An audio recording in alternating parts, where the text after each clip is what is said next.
Welcome to a brand new one-hour edition of Bloomberg ETF IQ. I'm Scarlett Fu. And I'm Cathie Greifeld. 60 whole minutes to talk about ETFs. We've been planning this for a long time. It's come to fruition. It's the first day of the rest of our lives. Let's get to the biggest stories right now in the $20 trillion global ETF industry. The S&P 500 is on pace to halt a three-day slide, sitting near a session high. Solid U.S. factory data boosting optimism as the sell-off in precious metals starts to ease. And in just moments, we'll speak exclusively to Vanguard CEO Salim Ramji in a wide-ranging conversation, from their new round of fee cuts to his reaction to Kevin Warsh as the Fed chair nominee. And later in the hour, we're going to speak exclusively to Cathie Wood. She is the CIO and CEO over at ARK Invest on their venture fund, crypto, and SpaceX. All that and more coming up. But as always, Eric Balchunas from Bloomberg Intelligence. He's here with us now, and he's looking at the flows. Eric, what do you got? Cathie, Scarlett, thank you.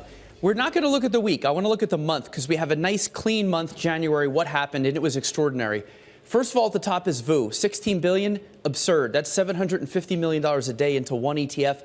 I'm old enough to remember when that was like all ETFs took in that much per day. Now one ticker is doing it, on pace for about $200 billion this year. We'll see if it pulls it off. IMG, very interesting. Emerging markets is legit. They're really $21 billion for EM in total. That's triple its best month ever. And about half of the ETFs in that category seeing inflows. So there's a lot of interest in EM this year. More S&P, there's international, more Vanguard, more EM. And then RSP, interesting, that's equal weighted. Some people looking to play stocks, but not the Mag 7. That's where you'd go for that. Let's look at the outflows here. And you're going to see SPY at the top and IVV. So some of this is tax loss harvesting money coming out. Some could be sentiment. SOXL, that's money out of 3X leverage. IWM, I swear, someday, some year, small caps will happen. Maybe it'll be this year, but not yet. $4 billion out there. There's some growth in value, and then a little bit of SLV. SLV, very volatile. We'll talk about SLV later in the show. But I really want to hone in on January. January typically in ETFs is a chill month because there's a lot of money that goes into ETFs in December for tax reasons, and then it comes out in January. So January's historically have been like pretty low flows, right? You can see the average here, maybe 40, 50 billion. Last year was pretty big, 88. That was a record. Look at this year. 168, double the old record and about quadruple the average, Cathie. That's $8 billion a day into ETFs in what should be a quiet month.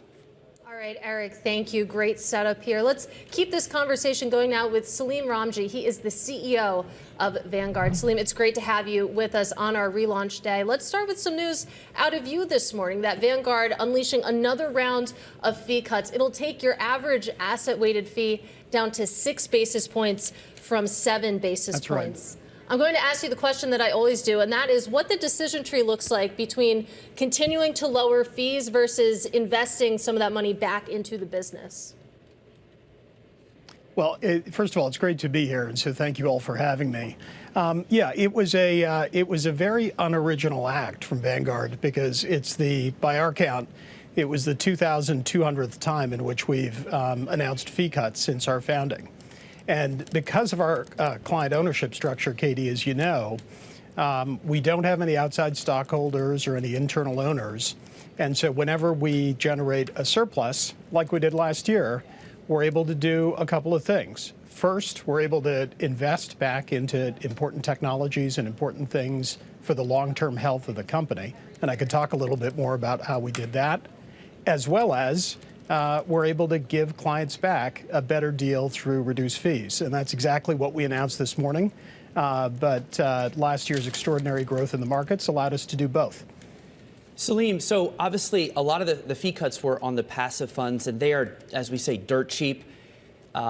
You guys have been launching nothing but active funds, though, for the past couple of years. And I got to ask, you are pushing active. The founder, Jack Bogle, was pretty savage towards active. How are you trying to sell active, being known as the passive ETF issuer? Well, there are a couple of things in there, Eric. First of all, Bogle's cost matter hypothesis really put into the central kind of focus for us that it's costs that matter. We run active funds, we run index funds, and Bogle launched more active funds during his tenure than all of his successors combined. But what we really see opportunity in is to be able to help investors keep more of what they earn. So we certainly see opportunities of that in index, and you saw that in a large portion of the cost reductions we announced today, but also last year. But if I can just underscore, costs matter in active management as well. And so if you just take an example of our fixed income or our active fixed income, we charge 11 basis points for our active fixed income. 88% of our active fixed income outperforms its peers over a 10-year period. And that's not a coincidence. What it means is that because we have a lower fee hurdle to overcome, it allows our investors to be much more disciplined about the investments that they're making, the risks that they're taking, whether it's around credit, whether it's around rates. And that's how our teams are able to put up kind of numbers like 88% outperforming over a 10-year period. And so we think the underlying piece is really that costs matter. There are a lot of people that come on this show that talk about performance. But if you look at one of the biggest predictors of long-term performance in active management, as well as in index management, it really is about the cost you charge. And Bogle had a great line, which I'll repeat, which is that in investing, you get what you don't pay for. And that's been true in active, and that's been true in index, and it's something that we believe really quite firmly here at Vanguard. So costs matter, but service matters as well. And Jeff DeMasso, who is the editor of the independent Vanguard Advisor, has written that, sure, and many Vanguard investors would happily take the fee reduction that you have just announced today, but they'd also happily let Vanguard keep that extra basis point if it meant better technology and better service, specifically technology and the ability to transact easily, smoothly, flawlessly on the brokerage platform. How do you respond to that? Yeah, I think the good thing about last year's positive result for clients is that we've been able to invest behind both. So alongside the fee reductions, we're also increasing our investments back in our client and our client service by more than half. Last year, J.D. Power's rated us #1 in DIY client satisfaction. This year, we have a new website and digital design planned that we're going to be launching later this year. And we have a whole series of initiatives underway in terms of the applications of artificial intelligence to help make our client experience even better, even more personalized. So, Scarlett, in answer to your question, we're able to do both. We're able to make significant investments back in our client experience, back in our technology, and we're able to make sure that from a fee perspective, clients are also getting a really fair deal, whether it's in active management or in index management. And on the point about technology, I mean, it's a good reminder that you don't just put out funds, you also have a brokerage platform as well. And with that in mind, Salim, I do want to ask you about a Bloomberg News scoop from last week that the U.S. federal government is considering handing Robinhood a key role in overseeing the new Trump accounts that it's creating for children. According to Bloomberg's reporting, some of the country's largest brokerages, including Fidelity and including yourself, you haven't so far been on the lists of candidates considered. So I'd like to ask you, have you been in contact with the Trump administration about potentially the brokerage handling some of those Trump accounts? Well, I'm not going to get into the details of our discussions with the federal government. I will say the concept behind the Trump accounts, I think, is a fabulous concept, because what it does is that it helps people invest early, in this case, right from when they're born. It does it in a low-cost way because the fees are capped to a low-cost level. And the underlying ethos is a diversified, broad-based set of indices. And as we look at the best ways in which to create long-term wealth for Americans, this has really been something that Vanguard's been talking about for a very long time. Keep costs low, stay diversified, and invest for the long term. And so I think this is another innovation in being able to help with that. And we're supporting that in any way that we can. But I think that the underlying ethos is a very positive one. Salim, I want to talk about international. So Vanguard dominates in the U.S. You're 28% of all fund assets here, double the old high water mark. You want to expand internationally. You said you want to go from 17 million clients to 40 million in 5 years. I have found international is way harder because people generally don't worry about retirement as much as they do here, so they're not as good at shopping for funds. Yep. And you don't have fee-based advisors. It's more brokers and distribution. How do you overcome those two issues? Well, international is, in the scheme of it, a relatively small part of Vanguard, but it's an incredibly fast-growing part. And we're principally based in markets like the UK, like Canada, like Australia. And what we found there is that most investors just find investing too complicated. They find it too costly. And there aren't kind of platforms like there are here in the United States to enable them to access it. So in many cases, what we're helping investors in those markets do is be able to move from being savers, often in bank deposits, to be able to be investors for the first time. And that mantra of keeping costs low, of keeping it simple, and of making it easy for people to access seems like it's working. And there's a growing population in many of those markets of fee-based advisors, independent fee-based advisors, where Vanguard investors are doing quite well in terms of teaming up with them to be able to help them build kind of even better, even more diversified long-term portfolios. Salim, I want to end with getting your thoughts on the new Fed chair nominee, Kevin Warsh. With Vanguard, the single biggest shareholder in so many U.S.-listed companies, what is your reaction to Mr. Warsh as the potential new Fed chair?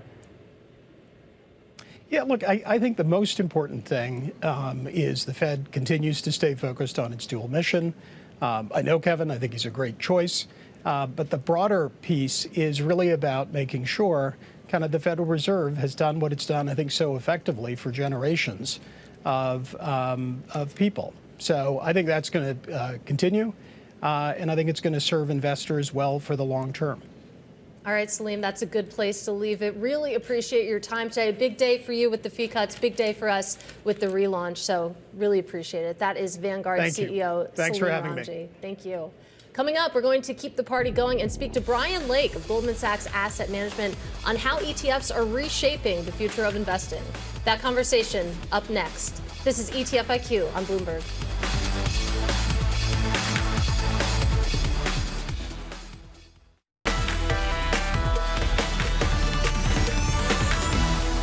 This is Bloomberg ETF IQ. I'm Scarlett Fu. In December, Goldman Sachs paid $2 billion to buy Innovator Capital Management, an issuer of buffer ETFs that continue to grow in popularity. Joining us now is Bryon Lake. He is global co-head of third-party wealth, as well as chief transformation officer at Goldman Sachs Asset Management. Of course, Eric called these boomer candy because they're so popular with retirees, this idea that use options to shield investors from losses up to a defined buffer, and then the downside, of course, is that your upside is limited as well. It's been 3 months since the purchase. How's the integration going, and how does demand look, given that everything seems to have moved into a speculative frenzy? Yeah, well, Eric likes to call these boomer candy, but I don't think boomers want cavities. I think they want six-pack abs and quality of life. You had that plan, didn't you? And so, well, I mean, you know, it's a consistent line that you come with, and I, you know, representing investors, I've talked to a lot of them around the world. You know what they're really focused on? Outcomes. They are asking us questions of like, what do I do when markets are at all-time highs? How do I get more yield out of my portfolio? How can I have downside protection? And Innovator is obviously a leader in defined outcome ETFs. So they invented the space back in 2018. They've got the buffer ETFs, 9, 15, 30% buffer. They got the managed solution strategies, dual directional, auto callable. And then they have an incredible team of experts in Wheaton that are coming with the business, obviously. And so it's going really well. We announced the deal back in December. We're hoping to close the deal in early Q2. Early Q2, so we're going to keep an eye out for that. So let's talk about the future of Goldman Sachs Asset Management and your ETF business before we get to your thoughts on the industry overall. Okay. So clearly you're making a big bet on buffers. It seems like that's an area that's continuing to grow here. But when it comes to continuing to climb up the leaderboard and sort of revitalizing the ETF business, I mean, where else are you targeting as specific growth areas? So if you think about what Goldman Sachs Asset Management stands for, so first of all, 3.5 trillion, 8th largest asset manager in the world, top 5 public active stocks and bonds, top 5 private alternatives, right? So we have all of these capabilities, but here's the differentiator for us. We invest billions of dollars in technology, we invest billions of dollars in data, and then we give that to over 1,000 professional investors to deliver outcomes for investors. That comes out in direct indexing, SMA, that comes out in evergreen alternatives through our G series, our models, and then our active ETF capabilities. And we're harnessing all of that and delivering it to investors. And so the Innovator acquisition is just in line with the strategy that we are already executing and serving clients and delivering those outcomes. So let's look at Goldman, right? So I've been, you know, I remember when you guys launched your first ETF, GLCLC, it was at 9 basis points, set the market on fire for a while. It seems like you guys took your foot off the gas for about 5 years there. I think we have a chart of your market share. It kind of went up and then it just plateaued for a while. You're coming in. You're hot off of the JP Morgan experience where you got JEPI and JPST to be the biggest active equity and debt ETF. I'm thinking you're going to go tap Goldman Sachs PMs and ETFize them. Am I right? Yeah, I mean, the whole strategy here is if you think about the ETF wrapper, that's a technology and it delivers a really pure outcome for investors. Trades throughout the day, it's transparent, it's tax efficient in most countries. There's a whole bunch of other benefits. You then take the best investment capabilities that Goldman Sachs has and deliver those through the ETF wrapper. That's what we're trying to really deliver to the marketplace. So think about the premium income space. I'd encourage viewers to pull up charts of performance. Not all premium income ETFs are created equally. They do deliver different outcomes. Now, GPIC and GPIC, so GPIC is the one based off the Qs, yielding 9% right now. GPIC's yielding 8%. There's that outcome that we were talking about earlier. That's what investors are looking for in these strategies, and that's what we're going to continue to do. Yeah, so we'll look for that because, we've been covering the rise of star manager-based ETFs, personality-based ETFs. Let's talk about the broader ETF landscape, though, because you reminded us before we went to air today that you rewind the clock back to 2022. You had the prediction that when it comes to global ETF assets, you're looking for $30 trillion by 2030. That was in 2022. Now we're in 2026. I think we sit at like $19 trillion. So do you want to bump up that number? Or are you still feeling good? The headline said 20 trillion, the global $20 trillion ETF industry. Now, do you remember what the ETF industry was when we made that call in December of 2022? I wish I did. 12 trillion. It's the end of 2022. It had touched 12, but it had come back down. Okay. Bad markets, right? So we were sitting at about $10 trillion. So from December of 2022 to February of 2026, the industry has doubled. Last year, the industry grew $2.4 trillion, $1.5 trillion here in the US. And so doubling down, absolutely. I'm sticking with it. 2030, the ETF industry will achieve $30 trillion. That's only 10% growth a year between now and then. Pedestrian. Well, I mean, you think about markets, you think about flows, conversions, the continued adoption, and you can certainly see that path. It feels like ETFs can do everything, can kind of encompass every strategy. Is there an area that ETFs hasn't conquered yet? Well, the natural thing that you would think about is alternatives, right? And so if you think about alternatives, I come at it from three different ways. Goldman Sachs comes at it from three different ways. First of all, there's great products out there in the BDC, interval, kind of evergreen space, our G series of capabilities. We've been doing alternatives since before they called it alternatives. That's what Goldman Sachs did, right? Like they lent money, they invested in companies. We've been doing that for 30 years, 3 decades.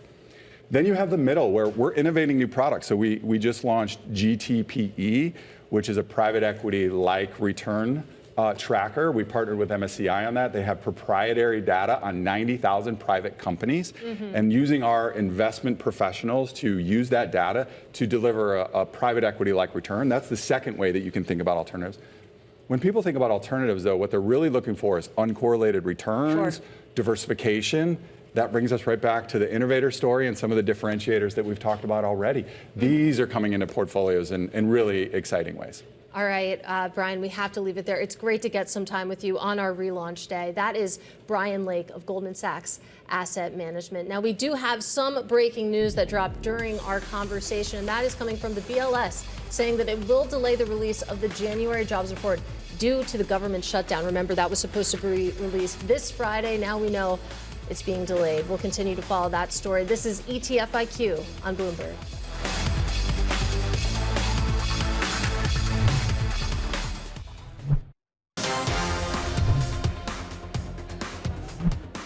We're halfway through the trading day in New York. I'm Nora Melinda. Let's take a look at our midday movers. First, a headline that just crossed a moment ago. The U.S. will not release the January jobs report as scheduled on Friday due to the partial government shutdown. That's according to a BLS spokesperson. The BLS also says that December jobs report scheduled for Tuesday will also be delayed.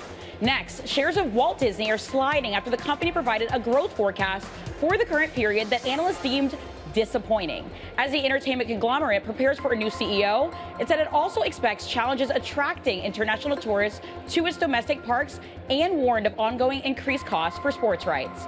Over in precious metals, gold and silver clawed back some losses, but are still extending their slump after last week's historic plunge. Precious metals had previously risen to record highs in January as investors piled into gold and silver on renewed concerns about geopolitical turmoil, currency debasement, and threats to the Fed's independence. And lastly, Bloomberg reports that Elon Musk is in advanced talks to combine SpaceX with XAI. That's according to people familiar with the matter. The billionaire's vision for an AI-powered world has grown too costly for any one of its individual entities to shoulder alone. According to sources, the agreement may be announced as soon as this week, but talks are ongoing and could drag on longer or fall apart. Those are your midday movers. I'm Nora Melinda. It's time now to take a look at the Bloomberg Intelligence traffic light system, which ranks ETFs by risk levels. Green light means low risk, yellow light means moderate risk, and red light means watch out, high risk. Eric, explain how this whole system came to be. Yeah, so we developed this like 10 years ago. We had thought that ETFs kind of needed movie ratings because there was like these leverage ETFs and very more complicated ETFs. You could really lose money quickly. So we thought they're kind of like rated R movies. We don't want to say it's a good or bad ETF, just that these are advanced information to help you avoid nasty surprises. We are anti-nasty surprise, so we made a system to do just that. Well, speaking of losing money quickly, let's talk a little bit about SLV. You picked that for your debut traffic light funds. I did, because SLV, I mean, it looks innocent. You buy it, it holds silver. Great. Yeah, two things, though. It gets 2 points, so it's yellow light, because the premium discount's very wide. It comes unhinged from the NAV because the NAV is struck at noon. So it doesn't mean it's bad. Just watch that, though. The other thing is that it's not taxed like an equity. Most ETFs are taxed like you own shares of Microsoft. This one isn't. It's taxed as if you own a collectible, just like GLD. It's not that bad. It's 28%, but you need to know this information. This would surprise you if you didn't know it. I will say, Eric tweeted about this over the weekend, the discount to NAV. You got kind of roasted, man. Yeah, but I try to explain that historically, that is the biggest discount ever in the history of SLV, but it isn't what it appears. If you standardize it, it was more like a 2% discount. But anyway, it's something you have to know with SLV and GLD. I was with you for what it's worth. You know, I was downvoting. I'm sure you were. Yeah. Being roasted on social media is the norm. So I'm used to it. It happens. Eric, thank you. And of course, you can take a look at the traffic light system on your terminal at BI ETF Go. Coming up, I'm pleased to say we're going to drill down into ARK VW with Cathie Wood of ARK Invest next. Don't go anywhere. This is ETF IQ on Bloomberg.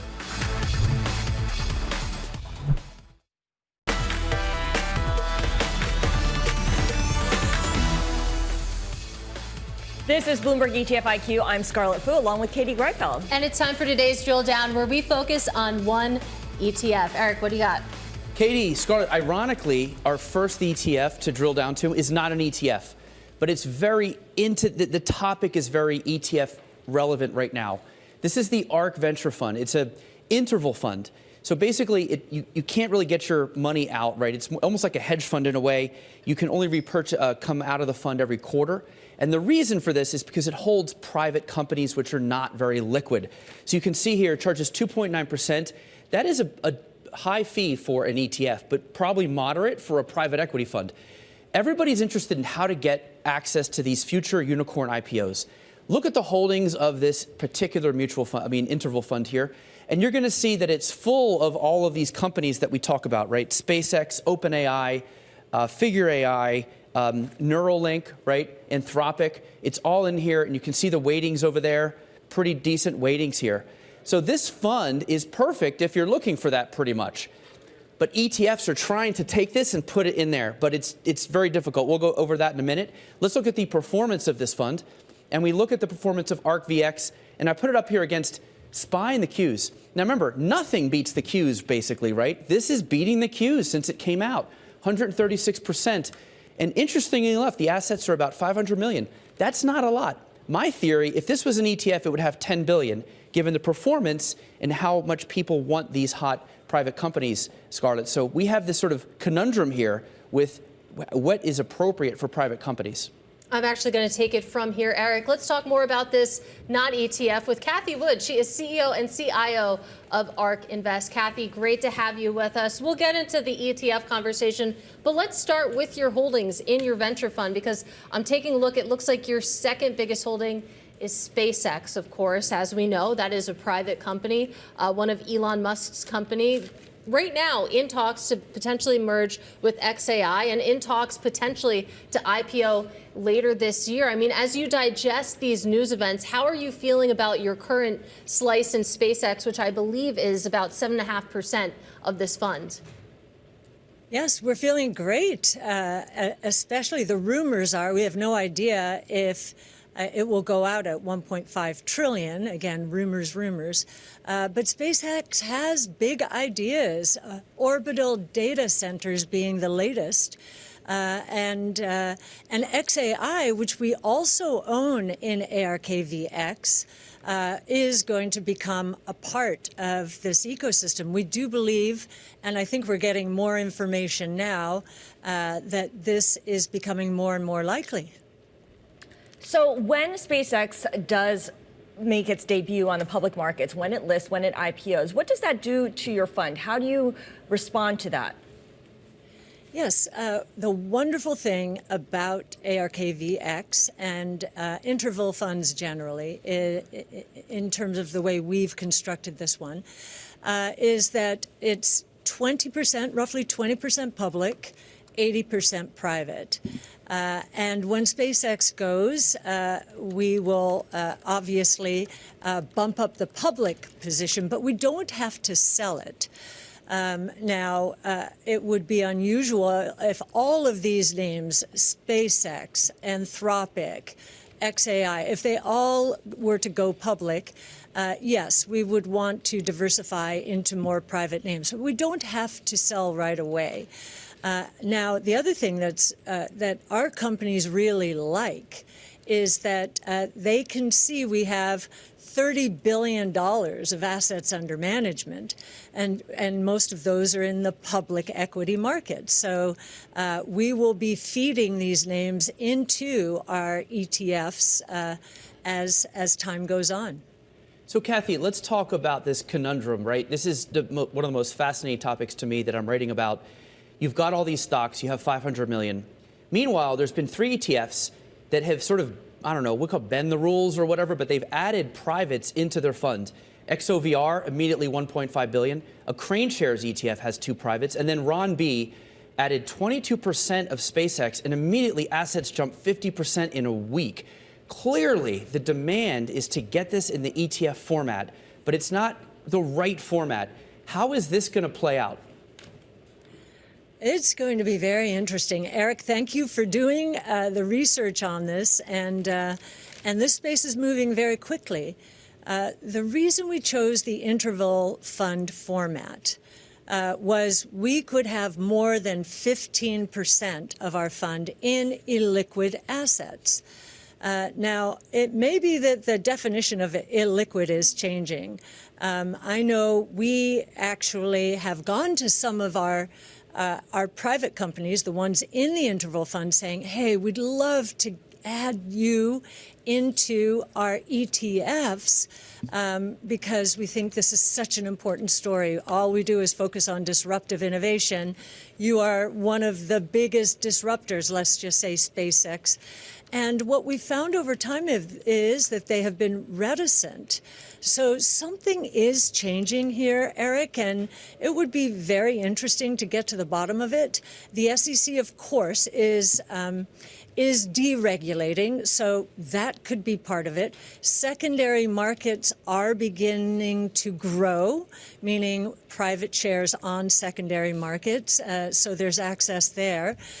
So maybe this definition of illiquid or less liquid is changing here. Yeah, our understanding and Bloomberg Intelligence's understanding, Cathie, is that basically Barron classified their SpaceX holdings as less liquid rather than illiquid. As we were talking about, we're learning that that comes from the issuer rather than the SEC. But you also make another interesting point when it comes to the private companies themselves, maybe being a little bit reticent to be in a vehicle such as an ETF. Of course, we talk about it from the issuer perspective all the time. So interesting to hear it from the perspective of the companies. But you mentioned that, you know, when it comes to going ahead of that 15% cap in an ETF, that's not something that you necessarily want to do. But have you thought about adding perhaps less than that, you know, in the realm of 5 to 10% into an ETF? Yes, we certainly have thought about it, so much so that we've gone to the companies.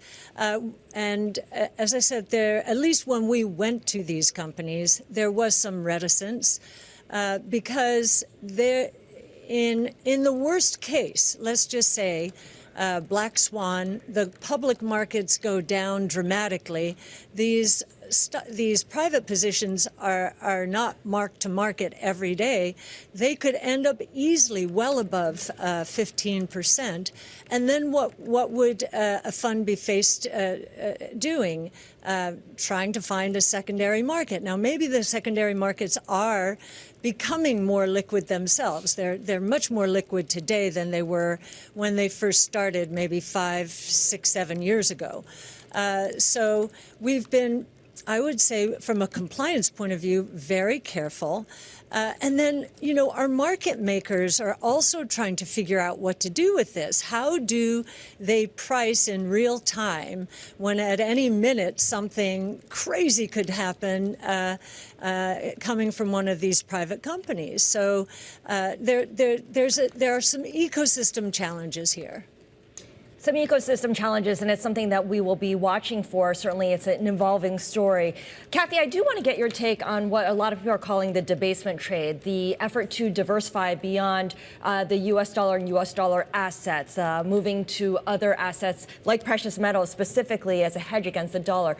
What's different this time around from what we saw last year is that crypto is not part of this. It's not getting the bid from folks who are looking to diversify, who believe in this debasement idea. How do you think about that? A couple of thoughts. I've been writing a lot about it recently. I think if you look over time, if you look for the last 5 years and you do a correlation between gold and Bitcoin, you'll find very little correlation at all. What you will see if you look back a little further, the last 2 major cycles for Bitcoin were preceded by the gold price increasing first. Now, I think what's going on, this so-called debasement trade, if I can just back up a little bit, I think is misplaced. And especially when we think about the dollar. If you put the dollar into perspective, you will see that over the years and in recent years, it's toward the higher end of its range against other currencies.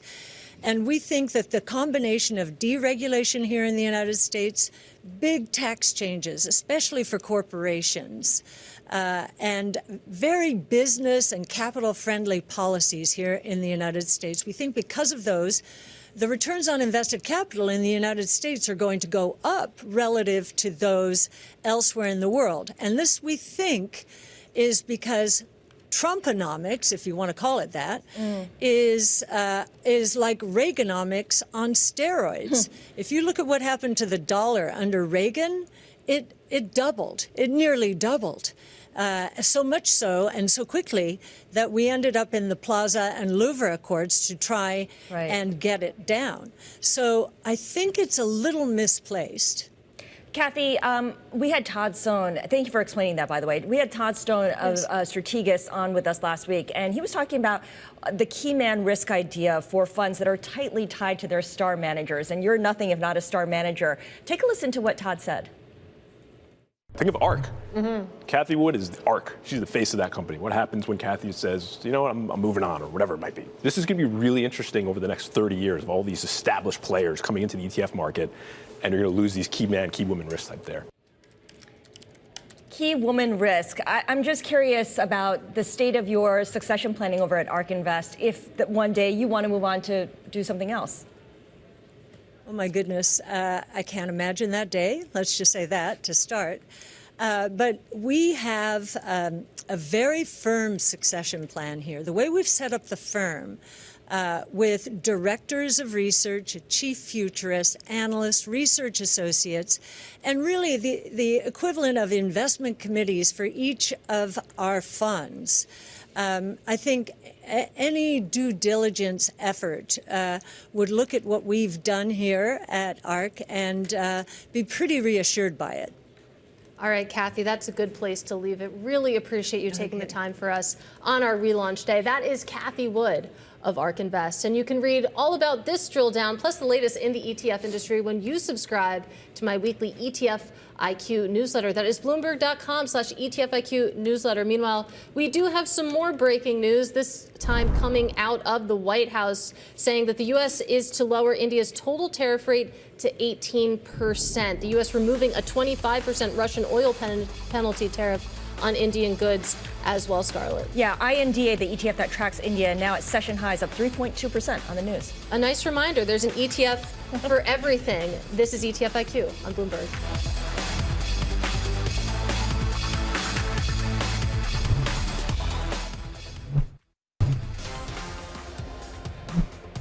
We're about halfway through the trading day in New York. I'm Norma Linda. Let's take a look at our midday movers. First, we learned this past hour that the U.S. will not release a January jobs report on Friday. A BLS spokesperson says that's due to the partial government shutdown. The BLS also says that the December JOLTS report scheduled for tomorrow will also be delayed. Next, most U.S. rare earths and critical mineral stocks are rising. This is as President Donald Trump is set to launch a strategic critical minerals stockpile with $12 billion in seed money to lower reliance on China. The venture is set to marry $1.67 billion in private capital with a $10 billion loan from the U.S. Export-Import Bank to procure and store the minerals for automakers, tech firms, and other manufacturers. Also, oil plunging as geopolitical risk premiums ease. This comes as President Trump said Washington is talking with Iran while a broader commodity sell-off exacerbated the slide. And finally, SanDisk shares are extending a scorching rally. The stock is soaring this afternoon as investors continue to buy into the computer hardware maker's long-term growth story. Those are your midday movers. I'm Norma Linda. This is Bloomberg ETF IQ. I'm Scarlett Fu. Let's get you to the ETF life cycle, where we run you through the three main stages of ETFs, from initial filings to final farewells. Step one is the filing. Corgi funds submitting paperwork for dozens of 2x leveraged daily ETFs covering a wide range of geographies, sectors, styles, and themes. The ones that caught my eye: funds tracking New York City-based and Bay Area-based companies, as well as Venezuelan liberation and the U.S. war machine. Step two is the launch. Bitwise Proficio Currency Debasement ETF just began trading. Ticker BPRO targets assets that will increase in value as a result of the declining purchasing power of major currencies like the U.S. dollar. So things like precious metals, cryptocurrencies, and mining companies. This is an actively managed fund and will mostly invest through other ETFs. And the final stage for some, farewell. It turns out Franklin Templeton's ClearBridge Sustainable Infrastructure ETF could not sustain itself and has been liquidated. While investors like infrastructure, they just don't seem to care as much about anything ESG related, at least these days. Katie? Yeah, you can say that again when it comes to ESG, but let's actually focus on BPRO. Joining us at the desk is James Seyffart of Bloomberg Intelligence. So, what an interesting time to launch a debasement trade ETF. Obviously, that trade itself has kind of been hammered over the past couple days. Yeah, I mean, if you look at what's happened since Friday, I mean, since the close on Thursday, these things are down serious amounts. But this is a product that has done exceptionally well. It's taken in money every single day that it's launched. It only launched a little over a week ago. So things are go really well as far as Bitwise is concerned, aside from the underlying performance of the assets, obviously. What's interesting to me is, again, maybe I'm on online social media too much, but the Bitcoiners and the gold bugs are not fans of each other. They are constantly at each other's throats. This combines the two. And it seems like, who is this for? Like, I guess there are advisors out there who are like, I don't have a horse in this race. I'll just buy both. So who's the audience for this? Yeah, I think two things when you ask that question come to mind. One, our view on these two assets, going back to 2017 when we first started writing about Bitcoin and Bloomberg Intelligence, is these are complementary assets in a portfolio. They make sense. They're both can be part of the debasement trade. But I think also it's like the tail ends of each side of the community are the most vocal. I think a lot of people do see this as a sort of similar trade, a little different. Obviously, as something you say, Bitcoin is like gold as a teenager. So I think they do make sense as a part of our portfolio, particularly as complements to each other. But the other side of it is, if you want to bet on this, it's not just gold and Bitcoin they're holding, they're also investing in miners. So like you have an actively managed portfolio where they think they can take advantage of the cyclicality of these different things and outperform just one of these over a given time period. I'm just waiting for this thing to be tokenized. That's the next step. All right, James Seyffart of Bloomberg Intelligence. Thank you so much for a look at BPRO. Coming up, we're all going to put our ETF knowledge to the test. We just spoke to the Vanguard CEO, and the first question in our IQ test is on that topic. Here is a sneak peek. The answer after the break. This is ETF IQ.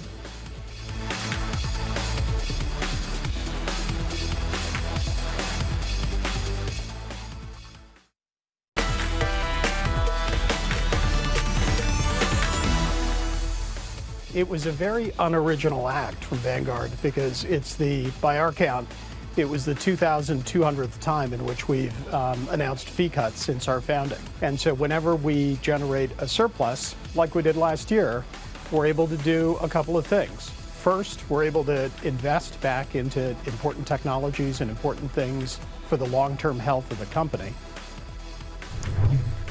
And that was part of our exclusive interview earlier with Vanguard CEO Salim Ramji.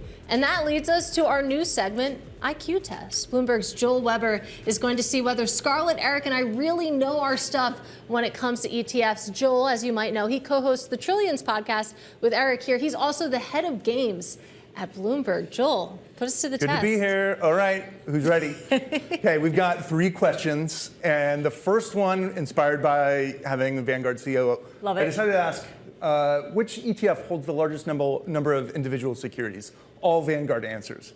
A, VTI, B, BND, C, BNDX, or D, VT? Scarlett? I would say D. Okay. I'm going to say B. There's a lot of bonds out there. Eric? I'm going to go B too, about 12,000. All right. Oh. More than that even, but it is B. Oh my God. All right. Okay. So. Wait, what's the prize? Good try. Your ego. Get a little ego boost. That's actually But huge. it's on the line because you only got one right, and we've got 2 more to go. No, I'm already riding this. All right, Scarlett, let's see if you can get out of your hole. Okay. Which ETF has the largest holding of SpaceX?